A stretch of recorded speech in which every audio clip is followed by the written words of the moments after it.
On today's episode, a lot of people are asking for Tre Johnson to be shut down for the remainder of the Wizards Summer League. Have he and others done enough to make this happen? Let's touch on that here on Lockdown Wizards.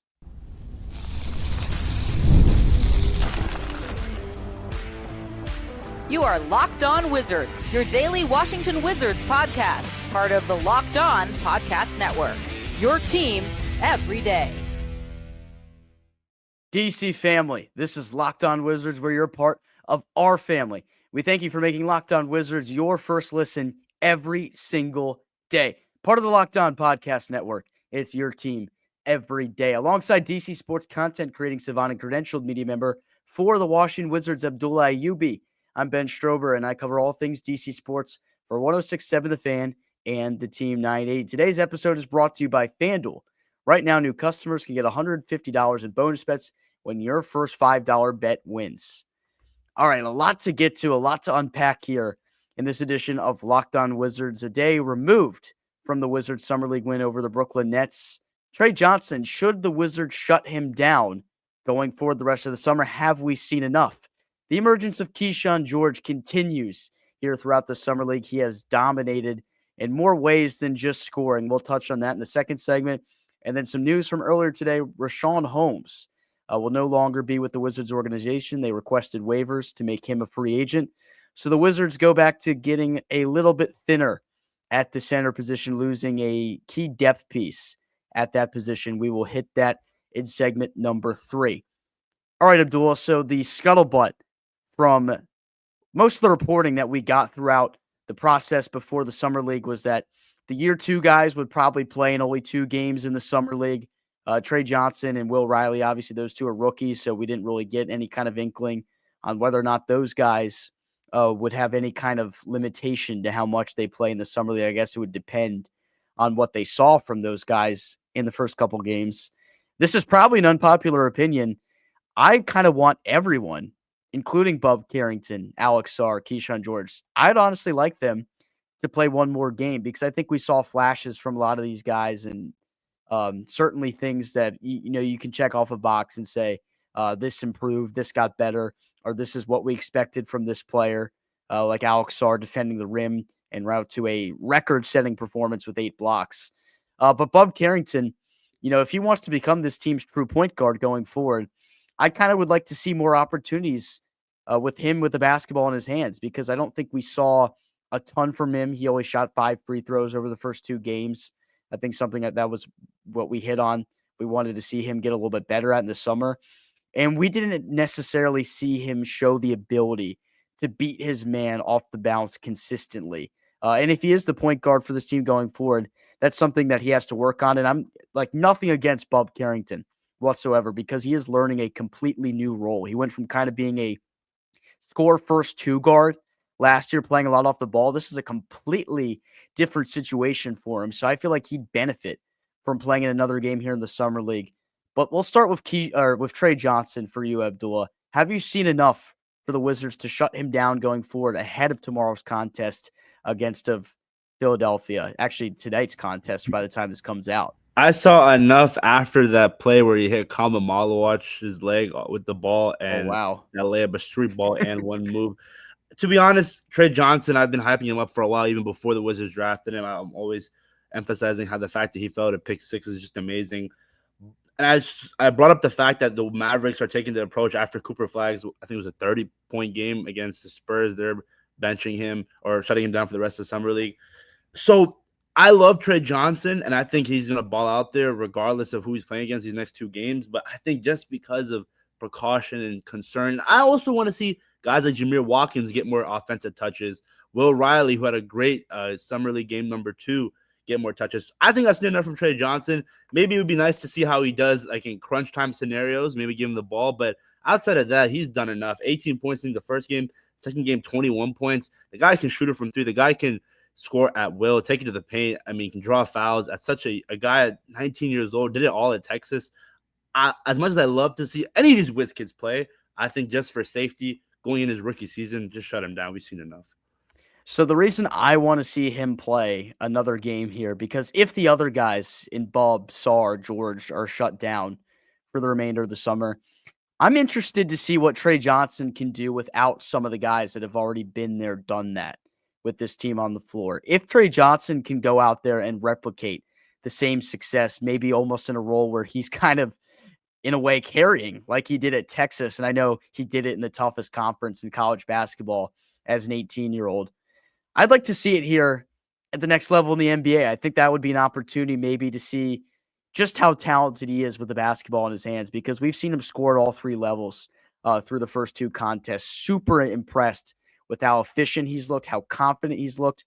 If he doesn't have some of the other supporting guys on the floor with him, how different would it look? Would we see the same exact confidence? That's what I'm interested. I'd love to see him play. One more for me. In Squid Game, they said one more game, no from the last season. I agree with you, Ben. I like that take. That's an interesting point because we saw in Texas where he was given the duties of go out there and get a bucket. So if you put in that situation, it brings to foreshadowing to what he's going to have to do his rookie year, where you don't have a guy in Jordan Poole anymore that can create his own shot, and Tre Johnson's there. You'll go get a bucket. I want to see that. So that's an interesting point. But I still think just because take precaution, summer league, there's really no point of risking injury. You just never know what might happen. So it would be awesome to see Tre Johnson play back. I love Tre Johnson. I want to see him play basketball, but I think long term for this rookie year, it's best to just rest him. I mean, fair enough. The kid put up 21 points yesterday on 7 of 11 shooting, 2 of 6 from beyond the arc. Efficiency has just been incredible, and he has also found himself just making the right plays as a playmaker. Only finished with 1 assist, but the way he is able to move without the basketball, the reads that he has making when he has the basketball in his hands, the kid can really do it all. But I've been the most impressed with his tenacity on the defensive side of the floor. And he said it perfectly after the game because they asked him about his defense. He said, they don't care if I score the basketball. And obviously they do care if he scores the basketball. That's why they drafted Tre Johnson, because he's a gifted scorer. But he said they don't care if I can score or not. They care if I can play defense. So you love to hear how he's bought in to the mentality that they've tried to instill here. The effort has been so good from Tre Johnson. He's got the intangibles because he's got a little bit better reach than a lot of players at his size, almost 6'5", or around 6'5", almost 6'6". He looks good as an on-ball defender. Like, he is very much adequate. And I know that's something that not a lot of people expected, but I think this should have been the expectation for Tre Johnson. I think if you are drafted to the Wizards organization, the expectation is that you play defense on a night in, night out basis. Now, are they going to get that kind of effort from everyone across the board for an 82-game season? That remains to be seen, because they looked like a completely different team in game 1 of the Summer League and game number 2. And I know, see, how much stock do you buy into that? How much does it matter that they looked a little bit dull, came up flat? Hair looked on fire from a lot of these guys, especially Alex Sarr in game number 2 compared to game 1. How significant was that? How much did that really mean? Like, is there anything we could really take away from that effort-wise? What we're going to see in the regular season, is there going to be anything different if the team does indeed struggle a lot and go on a big losing streak? I don't know. It's just something to note, I think, for right now. But overall, effort-wise, defensively, Tre Johnson, Bub Carrington, Kyshawn George, defending the ball on the perimeter has been so excellent for me so far through the first 2 games. And that will continue tonight against Philadelphia. Another nice test for this Wizards team. I'm excited for the Tre Johnson and Alex Sarr show again. I think they could be a dynamic duo. That pick and roll, pick and pop game. If Alex Sarr develops that 3-point shot, becomes more aggressive. And Alex Sarr defensively, I can't say it enough, man. We didn't mention it, but that was a record. 8 blocks in a summer league game. Just, again, putting the D in DC, something that we've been emphasizing for so long as Wizards fans. I can't remember the last time we were a really good defensive team, probably back to the John Wall days, where we were effortlessly going for loose balls, 50-50 balls, getting rebounds, hustling. That's what we want to see, that shift to being that team that goes out there and is going to win every 50-50 ball, and is going to go and out-hustle you and not get blown out 99 out, go on 2 16-game losing streaks. I don't think we're going to see that Wizards team anymore. Those days are past us. So I'm excited for this Wizards squad, and it all starts with Tre Johnson, Alex Sarr, and these young guys. Another thing to note with Sarr, if he is indeed shut down, if he doesn't play the rest of the summer, they're going to struggle to win the rest of the way if that is the case, because, and I mean no disrespect to him when I say this, because he's someone that no one has any expectations for, obviously, but Liam Robbins really has not impressed me at all through these first couple of games. I know he's a body that's out there. He, provides what the Wizards really need at this point in the summer league, but they were significantly worse with him on the floor. It was very obvious to me watching the games. I know it doesn't really matter how much they are actually winning in these summer league games. It's just something, that I thought of because Robbins hasn't been it for me. Yeah, I'm emphasizing your point. I was thinking the same. Really, just struggled in his minutes. Didn't provide much value, and if he was trying to make an effort to do something, I saw it was like a legal screen that he had, and just wasn't really productive. But again, summer league, maybe he'll bounce back come game 3. I will say, though, there are a couple of guys that I think would get some pretty ample opportunities if guys were shut down. Jameer Watkins and Leaky Black. Those two have really impressed me in the limited minutes that they've had throughout the summer. Like Watkins, he looks like a legit defender already. Like he has the capability to be really, really solid as a defender here in the NBA because he has such a high basketball IQ. He is quick to get in passing lanes, cut that off. He looks the part as a defender. Will he develop his game offensively? That remains to be seen. AJ Johnson as well. He has looked like he's been shot out of a cannon every time he has touched the basketball. Like that dude gets the ball on the wing and he attacks with insane tenacity. It looks like he kind of got reckless abandon. He'll go up there and try to dunk on anyone. He doesn't care what the results are, if he's fouled, if he has to kiss it off the glass, or he's going to bang it on your head.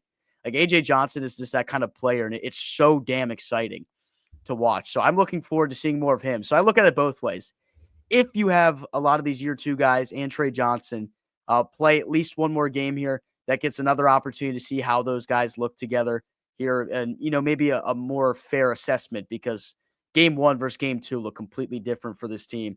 But if those guys are indeed done, you're going to get some looks at some other guys that could be key pieces of the rotation in the upcoming season and for the future. Dylan Jones did not play this past game, only did had not. 9 minutes against the Phoenix Suns. So I want to see him get more opportunities come game 3, game 4, especially if the year 2 guys aren't going to be able to play. Yeah, Jones is interesting because between Branham, Wesley, and him, those guys that have been brought in, I think one of those guys gets the final spot for this team. So you might see 2 of those guys get waived, depending on how things goes. And Dylan Jones not playing yesterday, obviously, is it's a big deal. I would have expected him to play more, but he would not be a lock at this point for me to even make this team. So those guys are going to have to be fighting for their final spot on the team as well. I agree. We'll just have to see how it all plays out, but I'm hoping he gets those opportunities. Kyshawn George has been as advertised throughout the summer league, more than just an offensive player. He's doing it all over the floor. He continues to shine in the Vegas Summer League. We talk about him next year on Locked On Wizards.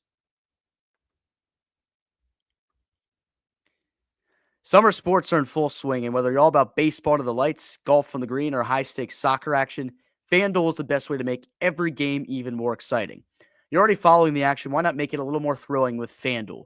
You can get in on the game while your friends are getting sunburned at the beach. I've been using FanDuel to track my favorite matchups, and the app keeps it fresh with new daily promotions and fun ways to bet. Easy to use, fast to pay out. Makes even regular season games feel like must-watch events. Today, I sprinkled a little bit of money on our guy James Wood to win the home run derby. Didn't end up happening, but had a blast while doing it. New to FanDuel, new customers can bet just $5 and get $150 in bonus bets if your first bet wins. Open the FanDuel app today or visit FanDuel.com to get started. Kyshawn George making a name for himself amongst this Wizards young core. And going into year number 2, a guy that I think a lot of people didn't know a whole lot about coming out of Miami, but he really impressed a lot of people in the media, a lot of fans, me included. And wow, here in the Summer League, he's been able to do it all over the place, all over, different positional areas. Kyshawn George has been able to contribute in so many different ways, both ends of the floor. And I think he's made a case for himself going forward, entering the year. He might be the Wizards' best player of the young core as it stands right now. You put him right up there with Bilal Coulibaly, in my opinion. And I'm not saying based on potential, but from what we've seen right now, I know Bilal has an extra year on Kyshawn. I think it'd be a fair case to make here that Kyshawn might be the best player of the young core right now. I don't know if you would agree with that, Abdullah, necessarily, because I think it's tough to put a guy who's only played in 1 year compared to Coulibaly of 2, who showed incredible flashes as well. But it's almost like a 1A, 1B thing for me right now between those two. Yeah, Kyshawn George, this past game against the Nets, 5 steals. Are you freaking kidding me? Like, a guy that can guard 1 through 4, can shoot it from 3, and just looks so comfortable out there. And it's amazing because you brought up the fact that he wasn't really talked about out of the 3 that were drafted last year. And I just didn't really expect much of him coming out of Miami, but man, he got better every single game from game 1 to game 82. Defensively was getting in people's faces. Had nights where look like Steph Curry shooting from 3. So a guy like Kyshawn George definitely is something that brings versatility. That's what Will Dawkins wants, a guy who can shoot it from 3, defend the perimeter, defend in the paint, can back someone down for a bucket.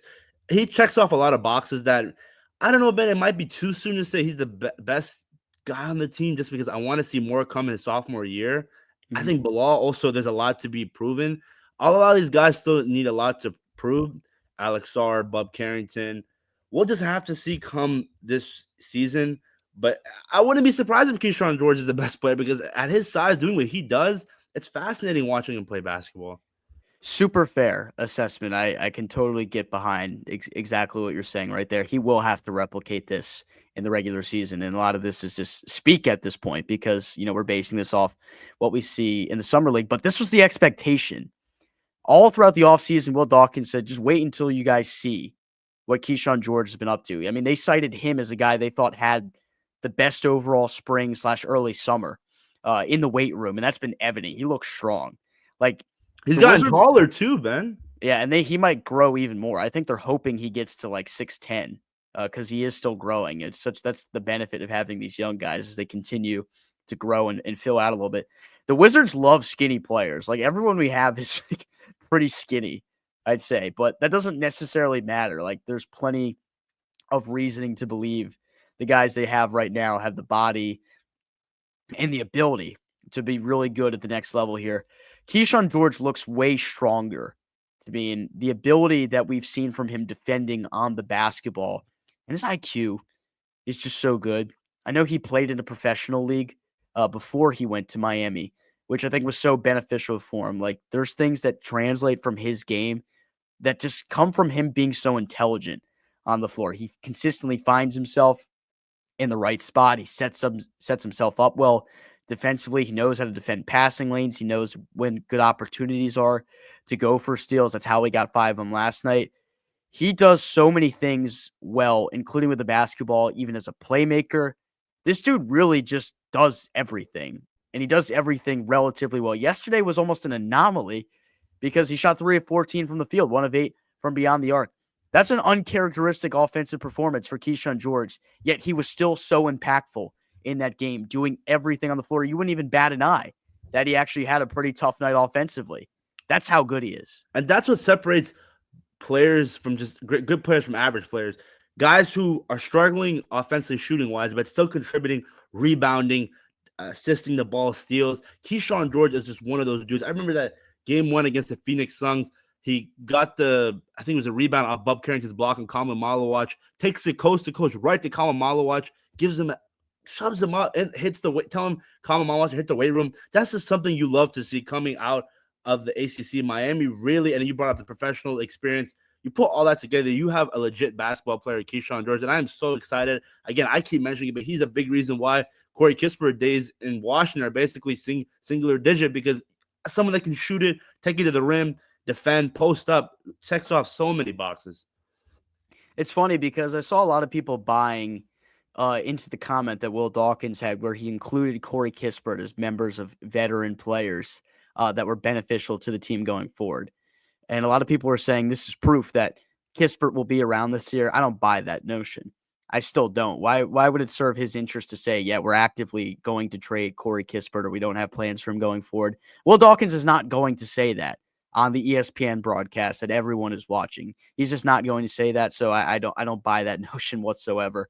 But I think George already has proven himself maybe to have even more abilities on the floor than a guy like Corey Kispert. And Corey Kispert is a fine player. He can't really add much to the team defensively, which is his biggest issue. And this Wizards regime is all about defense, and Kyshawn, already one of the better defenders right now for someone his age. He led the rookie class with steals last year, and it is showing here throughout the summer just how good he can be on that side of the basketball. It's going to be exciting. A young guy who is part of the squad that we're building and potentially could be the best player, which is amazing because we have Tre Johnson, Alex Sarr, who's only going to get better, Bub Carrington. You traded for Cam Whitmore, Bilal Coulibaly, year 3 jump offensively. So many guys to watch out for, but watch out for Kyshawn George. I like to give the nickname 3-Shawn. I like that, but maybe we could think of something else. Drop something in the comment section. I want to see creative ideas. All I can say right now is Kyshawn George better be starting for this team come opening night. If there's a spot that needs to be taken for at the 4, I'm assuming, right, Ben? You put Bilal. Yeah, he's got to start at the 4, and then you put Bilal at the 3, and I guess him and Whitmore could duke it out for minutes at that point. Whitmore, I mean, maybe you just run a slightly bigger lineup and even put him like around at the 2. It's going to be fascinating to see they kind of rotate these lineups around, and I really have no idea what it's going to look like. But Kyshawn, he's got to be the starting 4. I agree. I think that makes sense, and I think he's going to prove why he's going to be the 4 for the foreseeable future. And the Wizards playing a small lineup, especially if you have Kyshawn George playing at the 4, the Wizards got even smaller today. We'll touch on that about the departure of one Rashawn Holmes when we come back here on Locked On Wizards. Let's be honest, meal planning and grocery shopping can be overwhelming between busy schedules, picky eaters, and trying to eat healthy. It's a lot. That's why I love Hungryroot. They take the stress out of planning by filling your cart for you with personalized groceries and meal options based on what you like to eat. Hungryroot uses their smart cart technology to recommend groceries, recipes, and even supplements tailored to your preferences. Whether you're dairy-free, gluten-free, or focused on gut health or just trying to eat better, Hungryroot's got you covered. I took the quiz, and right away, Hungryroot started recommending me meals and snacks that I actually wanted. What I love the most is that I don't have to waste time at the grocery store anymore trying to figure out what I'm going to have for dinner or what's next for me. Hungryroot already has all of that figured out. Take advantage of this exclusive offer. For a limited time, get 40% off your first box plus a free item in every box for life. Go to hungryroot.com/LockedOnNBA and use code LockedOnNBA. That's hungryroot.com/LockedOnNBA, code LockedOnNBA to get 40% off your first box and a free item of your choice for life. All right, segment number 3 on Locked On Wizards game day. Game number 3, Wizards take on the Philadelphia 76ers tonight, and we are looking forward to having the coverage of that post-game today. But some more news. The Wizards requested waivers to make Rashawn Holmes officially a free agent. So Wizards only had $250,000 of his contract guaranteed, and now they do save a pretty substantial amount of money. He was on a $12.8 million deal. So he's a guy that you could have seen at some point being used as trade bait, trying to stack up assets. But the Wizards essentially just effectively create a little bit more room to operate financially by waiving Rashawn Holmes. And it seemed like the writing was on the wall for it when the team brought back Marvin Bagley. It was expected. I think we thank him for his minutes that he gave in the mentorship. And when he was in the game, he was out there slamming the ball down, being really effective in the paint. But it's all about the young guys right now. And Tristan Vucevic maybe letting go of Rashawn Holmes. I'm not going to lie. Last year, I was a bit upset when I used to see Rashawn Holmes in games, especially when the team wasn't winning at all, over him getting minutes over a guy like TV. But now you bring back TV. You bring back Marvin Bagley, Kyshawn at the 4 starting, Alex Sarr. Interesting front court lineup. And again, it's all about the youth movement here. And it's so surprising that Corey Kispert's still on this roster, man. Every day I'm like waiting for the notification that he's going to be dealt. But Rashawn Holmes is out before Corey. And it was an expected move, like we mentioned. Could he have been traded for assets? Maybe there wasn't any available. But you let go of Rashawn Holmes, and now opens up opportunities for Tristan Vucevic to have a good year 3. One thing I'll miss about Rashawn Holmes, and he's a guy that did start some games toward the end of the season, his effort was always on 100. He was always pretty much buying in to what exactly the Wizards need from him on the floor. And you can make the argument right now, rebounding wise, other than TV, Rashawn Holmes was a guy that actually could go out and get you boards pretty consistently. And Alex Sarr, that's something that he's going to have to work on. Holmes was a guy that would go out there and he was going to play hard. He found himself in position, boxing out well. That's one thing I think Alex Sarr needs to work on is positioning himself to be in better spots to box out and grab rebounds. But the Wizards, they get a little bit smaller, and I think it does make sense, though. You do bring back Tristan Vucevic, obviously, who they'd like to see a lot more of this year. And then, of course, the addition of Marvin Bagley for a little bit cheaper to bring him back. And who knows, maybe they flip him again at the deadline. That'd be a pretty wild scenario where you have a guy, you trade him, then you sign him again in free agency, then trade him again. It's probably happened at some point. The NBA is a wild, wild league, to say the least. But it's not a move that anyone didn't expect, and I don't have any issue with it. But I think it's fair to give a nice farewell here to Rashawn Holmes because he gave the effort every single night. He was a guy that was good for the culture, a good mentor for a lot of these young players, and I think he did a nice job at doing what he needed to do here in his time in Washington. And it's insane because you're on a losing team as well. You're still giving 110% when there's superstars out there that doing load management, which is still to me is so annoying. So thank you, Rashawn Holmes. We appreciate your contributions here in Washington. Definitely bringing back the mentorship, and I'm hoping that CJ McCollum and Chris Middleton will carry that mentorship that we have here in DC. Yeah, it's going to be interesting to see how things shape up with those two. Marcus Smart, what happens with him before the season, because he seems to be someone that everyone has written off. There's no way he's around when the season starts, but I don't know. I try to stay on my toes a little bit here around Will Dawkins because on times where I've let my guard down, suddenly I will be shocked by that man. And that's just the way it's been. But I think that's a good thing. You don't want to have a GM that's predictable. Never let them know your next move. And Will Dawkins has not done that by any means.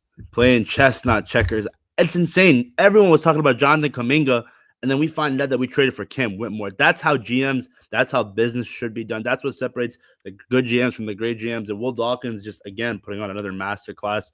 I love what he's doing here, and the results are going to come. You just got to be patient.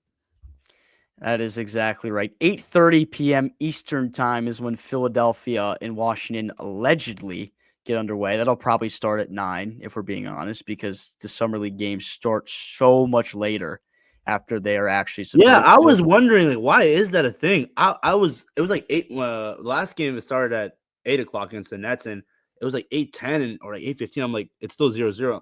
I thought my phone was behind. No, it's the game before whatever runs long most of the time. So that's just kind of how it works. Like the Wizards only had 4 minutes to warm up for that game. It's against legit like Brooklyn. an AAU, like a rec league. It's a show and go. In baseball, sometimes if there's a rain delay, you don't even get a batting practice or time to stretch. You just show up and say, go play. That's exactly what Summer League is like. They go out there, maybe do like 3 layup line minutes, and then they go, all right, go out there, go play full game right now. So it's funny. That's why Summer League, some people say don't buy any stock into it because of stuff like that happening. But it's been a fun experience watching our Wiz kids go at it here in the Summer League. And hopefully tonight we see some more good things. But hopefully we'll get an indication at some point throughout the day of who's going to play. I guess that's stuff that's probably not going to come out until closer to game time. But as I mentioned earlier, I hope to see a lot of these guys still playing tonight, but we'll see. And Philly isn't going to play BJ Edgecombe. He's out. So it gives you opportunity for Tre Johnson or the young guys to go out there and just put more emphasis on attacking this Philly team, which I don't really know many of the young guys on that Summer League roster. But one thing I wanted to say, this is irrelevant to Wizards, and I'm sorry about bringing up LeBron again because clearly you guys don't like it. Ben, I have a strong feeling, or I don't know so strong, but a weird feeling that he's going to get traded.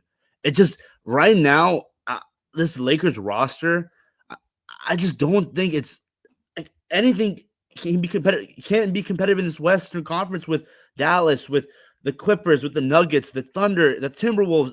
Am I crazy for thinking that LeBron might not be a Laker this upcoming year? I don't think he will be either. I think it's in the best interest of both parties, honestly, if they move forward and get a deal done. Because even with Luka Doncic on the table, I think he's a guy that also might get traded eventually as well. I think the Lakers' new ownership is coming in. They can't operate like a mom and pop shop anymore. Like that just has not worked for the Los Angeles Lakers. I know LeBron has got a ton of money guaranteed when he opted in, $51 million on this deal.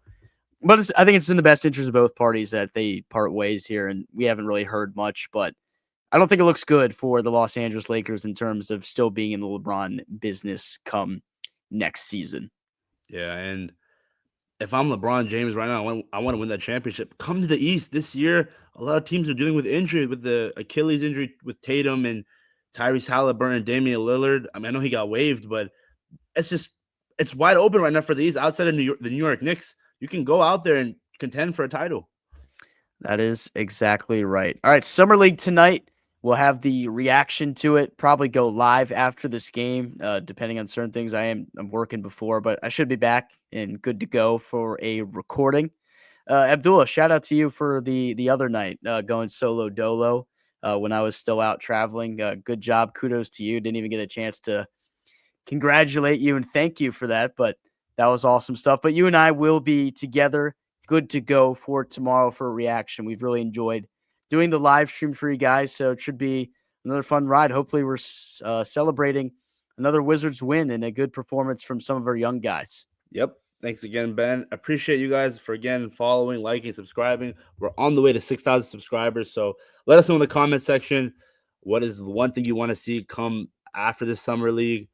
Let us know how you feel about the podcast. Me and Ben are trying our best to make it as great content out there as possible.